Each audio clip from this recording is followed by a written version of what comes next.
right, man. All right. So, Saturday morning, it's 9 o'clock. I'm gonna be over at the bamboo side about 9:30. I'm gonna do some brush cutting over there today. I'll probably end up spending 4 or 5 hours over there. Not, not a lot, yeah. So Toby's not working today. Well, he is. He's, like I said yesterday, I let him use my the little lawn trailer to do a mulch job.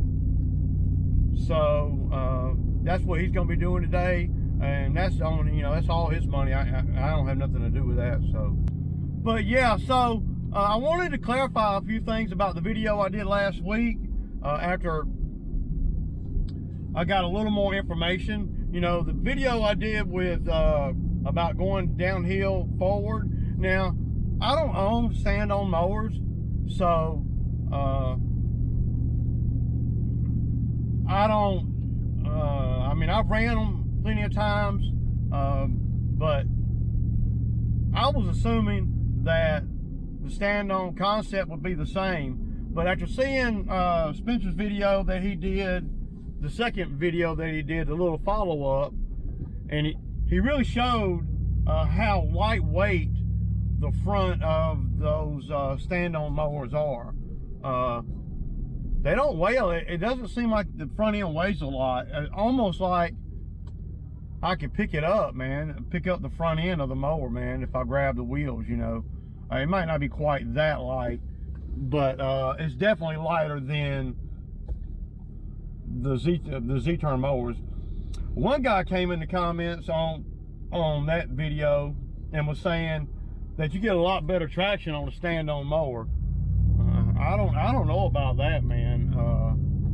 I don't see how that's even. I don't see anybody can really even say that, because from what I've seen, this is just what I'm seeing. I don't own one. I don't. I got a disclaimer. I don't. I'm not a damn professional Standon slope guy. So, but I know on a zero turn, the weight's in the rear with the engine, but everything on the zero turn, at least mine, I can't speak for any other, everything on the zero turn is heavier. The whole front end's heavier.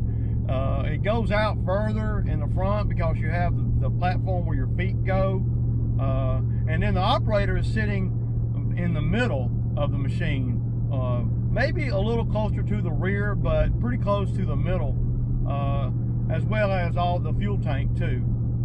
So I saw where, and you don't have the weight of the operator on the very tip rear. If I had somebody standing on the back of my Z-turn, holding on to the ropes and just standing there on top of the engine, leaning back, it will make a big difference on the front of the mower because of the leverage and all. The weight distribution would be really more like a Standon mower. The Standon mowers that he was using, I think they're the Toro grandstands or whatever. Another thing, they don't have, the tires aren't as big either as the on the big 60-inch mowers I got on the Z-turn sit-down mowers. But I could go up that slope that he was doing yesterday, at least without the front end popping up. So I can see where coming down the hill might be your only option if you're on a stand-up mower, unless you're going to walk up and down the hill with the mower in front of you.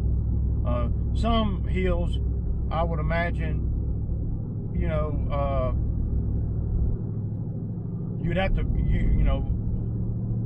just walk behind the mower, take your weight off off that back platform, because with a person's weight on the back platform and going up a slope, that front end is really light, man.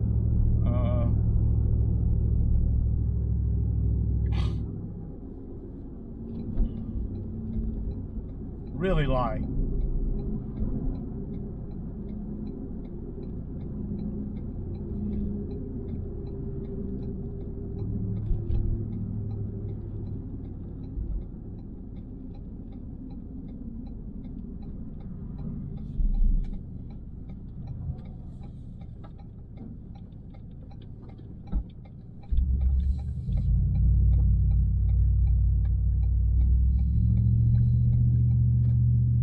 Because when he was going up that slope yesterday, you could see it trying to, with him on it. Of course, if like I said, if you're standing on the very back of a mower, like and you don't have a choice on the Standons, the Standons ain't even close to having the same traction as a sit-down mower. I don't think. You know, I don't know, man. I kind of don't, because of the way the operator is. Now, if you have some weights on the front of the Standon, you could probably do a lot better. Way out there on the damn casters. Just like a walk behind mower. If I were doing some of the slopes that I'm seeing guys do, and I had a stand-on mower or a walk behind, and I couldn't hit the hill this way, I don't know. I guess I really ain't qualified to really say which one holds a hill better, but just, you know, because I don't own a stand-on mower. But common sense, and from looking at videos and seeing and knowing a pretty good bit about lawnmowers, I know a lot about lawnmowers, whether they're stand-on, walk behind, Z-turn, whatever. And I understand, you know, how the manufacturers distribute the weight and all too.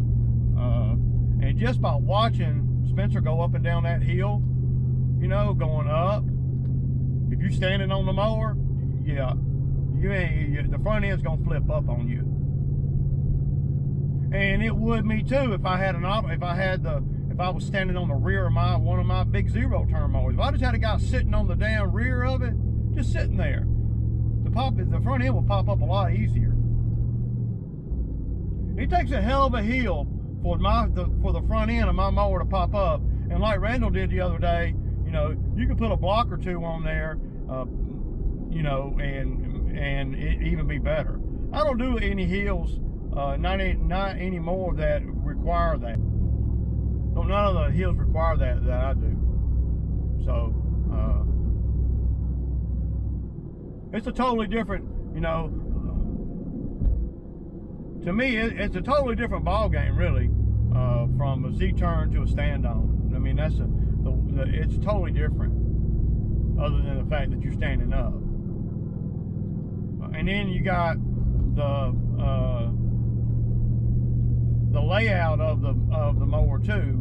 I would imagine the mowers, the bigger the wheels are on the mowers, the tires, diameter and thickness, I would think that you get better traction.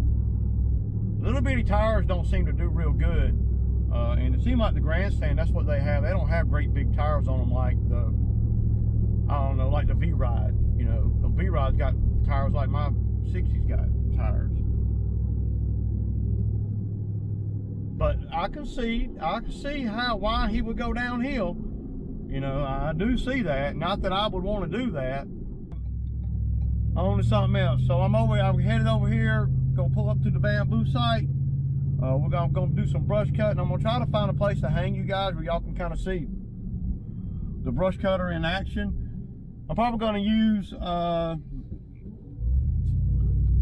couple of the you know, both of the brush cutters. I'll start out with the big one, well, not the big one, but the powerful one, the mulcher, and get through there and mulch up some of the stuff that's on the ground and that kind of thing. And then when I get into the grassy stuff, that's when I will that tree right there looks like it's, yeah. When I get into the grassy stuff, that's when I'll put the old cutter on, because it does a lot better in the grassy stuff. Okay, y'all, so y'all see this whole area right here, from right there and all of the greenery, all the underbrush y'all see in here. So I don't know exactly where I'm gonna put y'all. I'll probably find a tree and move y'all around. Let me get my outline going. I'll go up against those trees first, and we're gonna be using the MTL XC8 with the 4-blade with the piston power. So it's a beast, man. I'm also going to cut that over there. that piece of the power line that I hadn't been able to get to. That's the grassy stuff. This thing doesn't do great in grassy stuff, like I was saying. But we definitely going to get in here and get all this green that you see gone or minimized. So without further ado, let me set y'all.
Y'all see what it is. It looks a lot better, and I've done a lot of little things with the grinder here that's really going to help everything. I ground out some big stumps that was in the way.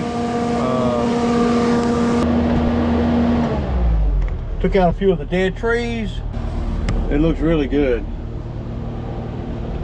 One thing I want to do before I leave, I'm gonna drop this. Man, I hate to have to unhook this thing.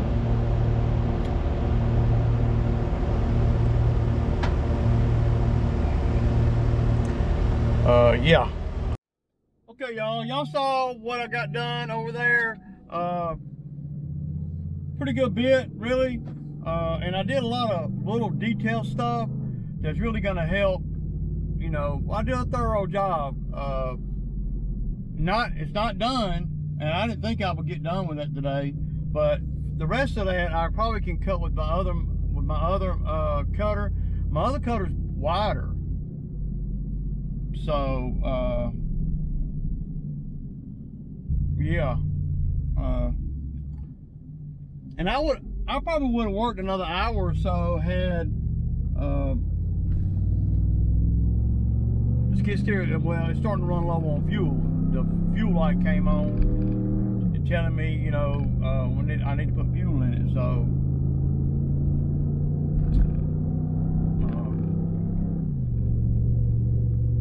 it's underneath a quarter of a tank, you know, like an eighth, man. The fuel light is on. I've never had it come on. It's never came on before. So you figure I did the $1,900 job the other day, and then I worked over here. So you can run that machine all day long on a full tank of diesel.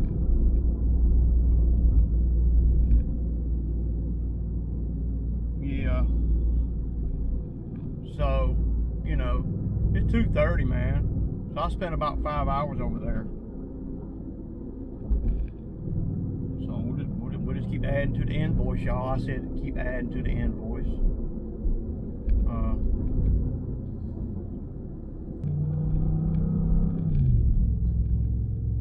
Yeah, man. Shit, that's a good day, man. You know, y'all know I work a deal with him, but it pays great compared to, you know, anything else that I would do solo. So, see, the machine's so low on fuel that I don't even want to take it home, because I use it around the house all the time, moving trailers around and that kind of thing, and I don't want to have to load it back up to go put fuel in it to tinker around the house with it. It's a good piece of equipment to have around the house, you know. I mean, just think, you know, I mean, for me anyway. All right, y'all, I gotta get fuel.